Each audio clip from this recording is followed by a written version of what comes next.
এই জন্যে আমি বারবার আপনাদেরকে মনে করে একটা কথা, আমার জীবন থেকে উপলব্ধি করি একটা কথা, যে একমাত্র আল্লাহ ছাড়া এই পৃথিবীতে এবং পরকালে আমাদের আপন বলে কেউ নাই।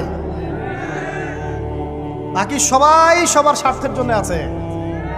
মানুষ মানুষের অবস্থানকেই মূল্যায়ন করে, মানুষ মানুষের অবস্থানকেই মূল্যায়ন করে। আল্লাহ রাব্বুল আলামিন আপনার ভিতরটাকে ভালোবাসেন। দেখেন, আপনি যখন নামাজ পড়েন নাই, আল্লাহ পাক কিন্তু আপনাকে ধ্বংস করে দেন নাই। আল্লাহ পরম করুণাময় আপনাকে হেদায়েত দিয়ে নামাজি বানিয়ে দিয়েছেন। জীবনে অনেক পাপ করেছেন, ইনস্ট্যান্ট আল্লাহ পাক শাস্তি দিতে পারতেন, আল্লাহ পাক দেন নাই। আল্লাহ আপনাকে ভালোবাসেন, আল্লাহ আমাকে ভালোবাসেন। আল্লাহ পাকের এই ভালোবাসার ঋণটা শোধ করার জন্য হলেও নামাজি হয়ে যান, আল্লাহর পথে ফিরে আসেন, দিনের জন্য কিছু করেন, দিনের ফিকির করেন, পড়াশোনা করেন। প্রিয় ভাইরা, আল্লাহ পাক তৌফিক দান করুন।